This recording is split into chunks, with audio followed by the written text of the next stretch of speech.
Hello everyone.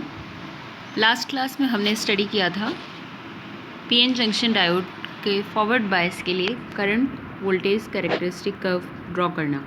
आज के experiment में हम स्टडी करेंगे पीएन जंक्शन डायोड के रिवर्स बायस के लिए आईवी कैरेक्टरिस्टिक कर्व प्लॉट करना। पीएन जंक्शन डायोड का रिवर्स बायस में कनेक्शन हम इस तरीके से अरेंज करेंगे। यहाँ हमने पोटेंशियल डिवाइडर के साथ वोल्टेज सप्लाई लगा रखा है, इनपुट सर्किट में की लगा हुआ है। Voltage reverse bias voltage measure करने के लिए हमने बेस के साथ में वोल्टमीटर कनेक्ट कर रखा है।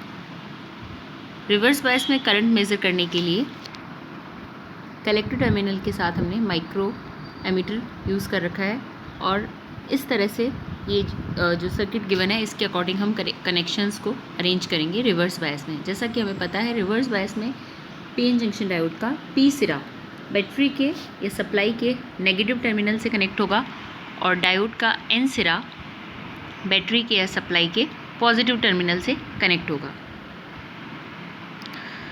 तो जैसा अभी डायग्राम में हमने देखा, इस तरीके से सर्किट को बनाने के बाद में हम जो वोल्टमीटर और माइक्रोमीटर हमने यूज़ किए हैं उनके हम लीस्ट काउंट मेज़र करेंगे और ज़ीरो एरर, अगर उसमें कुछ है तो ज़ीरो एरर मेज़र करेंगे। उसके बाद हम पोटेंशियल डिवाइडर यानी जो रियोस्टेट है उसको पॉजिटिव एंड के पास लेके आएंगे और स्विच के लगा देंगे या स्विच ऑन कर देंगे और वोल्टमीटर और माइक्रोमीटर में रीडिंग नोट करेंगे कि वो ज़ीरो रीडिंग देने चाहिए। उसके बाद हम रियोस्टेट का जो कॉन्टैक्ट है उसे हम शिफ्ट करेंगे टुवर्ड्स नेगेटिव एंड, ताकि रिवर्स बायस वोल्टेज वीआर हम अप्लाई कर सकें। इनिशियली हम जैसे 0.5 वोल्ट रिवर्स बायस वोल्टेज से हम स्टार्ट करेंगे तो थोड़ा सा रिवर्स करंट उसमें फ्लो होना स्टार्ट होगा। फिर धीरे धीरे हम रिवर्स बायस जो वोल्टेज है उसको 0.2 वोल्ट के इंटरवल पे इंक्रीज़ करेंगे। तो हम देखेंगे कि current increases first slowly and then rapidly till we are becomes 20 volt. जैसे आप 0.22 वोल्ट के इंटरवल पर हमने वोल्टेज को बढ़ाना स्टार्ट किया, 0.5 वोल्ट से हमने स्टार्ट किया एक्सपेरिमेंट, तो धीरे धीरे पहले करंट स्लोली इंक्रीज़ होगा। उसके बाद जैसे हम बढ़ते जाएंगे तो करंट रैपिडली इंक्रीज़ होने लगेगा जब आपने रिवर्स बायस वोल्टेज लगभग 20 वोल्ट के आसपास लगा दिया है। हम करस्पॉन्डिंग जो करंट है वो नोट करते जाएंगे। जब रिवर्स बायस वोल्टेज 25 वोल्ट होगा तब करंट सडनली इंक्रीज़ होने लगेगा और ये जो स्टेट है ये रिवर्स ब्रेकडाउन को रिप्रेजेंट करता है। इस समय हम करंट नोट करेंगे और जो की है उसे निकाल लेंगे या स्विच ऑफ करेंगे इसका, क्योंकि रिवर्स ब्रेकडाउन स्टेट में बहुत ज़्यादा करंट उसमें फ्लो होता है तो उसका बर्न या डैमेज होने का उसका खतरा रहता है पीएन जंक्शन डायोड का।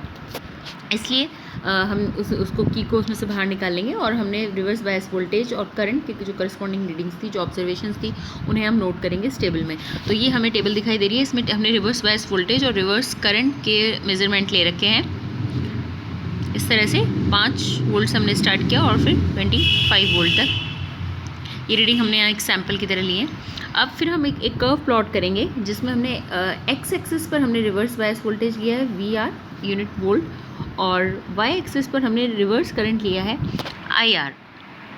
ठीक है, यहाँ पे हमने माइनस वाई एक्सिस पर रिवर्स करंट लिया है और माइनस एक्स एक्सिस पर रिवर्स बायस वोल्टेज लिया है, क्योंकि ये रिवर्स को अपोजिट को इंडिकेट कर रहा है। तो फॉरवर्ड बायस में हमने प्लस एक्स और प्लस वाई एक्सिस में कर्व प्लॉट किया था और रिवर्स बायस में करंट का डायरेक्शन अपोजिट होगा, बैटरी को अपने अपोजिट तरह से कनेक्ट किया है, तो उसको इंडिकेट करने के लिए हमने वोल्टेज और करंट को जो ग्राफ प्लॉट करेंगे वो हमने माइनस एक्स और माइनस वाई एक्सिस पर लिया है। तो ये हमारा ग्राफ जो है रिवर्स बायस कैरेक्टरिस्टिक कर्व कहलाता है जंक्शन डायोड का। इसमें हम देख रहे हैं कि पहले करंट स्लोली इंक्रीज़ हो रहा है, फिर सडनली 20 से 25 वोल्ट के आसपास में ये तेज़ी से राइज करने लगता है और करंट में इंक्रीज़ होता है। ये हमारा रिवर्स ब्रेकडाउन कहलाता है। फिर इस ग्राफ में हम 2 पॉइंट कंसीडर करते हैं, A और B, जैसे कि हमें दिखाई दे रहा है। तो पॉइंट A से पॉइंट B तक आने में जो वोल्टेज में जो चेंज होता है वो हम यहाँ से देख सकते हैं 7 वोल्ट और 5 वोल्ट। पॉइंट B पे वोल्टेज 7 वोल्ट है और पॉइंट A पे वोल्टेज 5 वोल्ट है। तो A से B तक आने में जो वोल्टेज में चेंज है वो है 7 - 5 2 वोल्ट और A से B तक आने में जो करंट में चेंज है वो है 2 - 1। A पॉइंट पे करंट है 1 और B पॉइंट पे करंट है 2 माइक्रो एम्पियर। तो करंट में चेंज हो गया 2 - 1 माइक्रो एम्पियर। तो रिवर्स बायस में जो जंक्शन का रेजिस्टेंस होगा वो होगा, रेजिस्टेंस का वैल्यू जो होगा वो होगा ratio of the voltage to the current. तो वोल्टेज में जो चेंज हो रहा है वो है 2 वोल्ट डेल्टा वी आर, और करंट में जो चेंज हो रहा है डेल्टा आई आर वो है 1 माइक्रो एम्पियर। 2/1 माइक्रो एम्पियर ये हो गया हमारा 2 × 10⁻6 ओम। हम देख सकते हैं कि रिवर्स बायस में जो रेजिस्टेंस है उसका वैल्यू कितना हाई है। रेजिस्टेंस जो है 10⁻6 ओम के ऑर्डर का है। तो रिवर्स बायस में जो है रेजिस्टेंस डिप्लेशन लेयर पे वो बहुत हाई हो जाता है।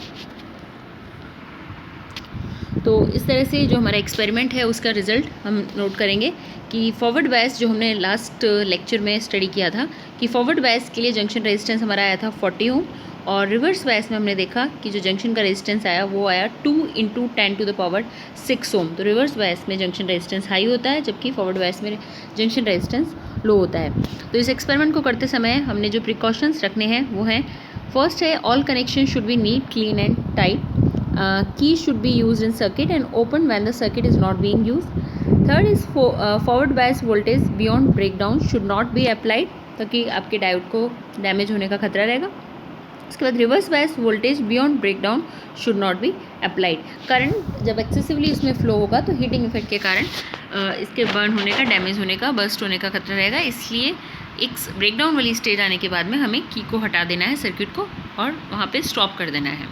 इस तरह से हम पीएन जंक्शन डायोड का रिवर्स बायस में current voltage characteristic curve plot करके जंक्शन रेजिस्टेंस की वैल्यू फाइंड आउट कर सकते हैं। So thank you for watching.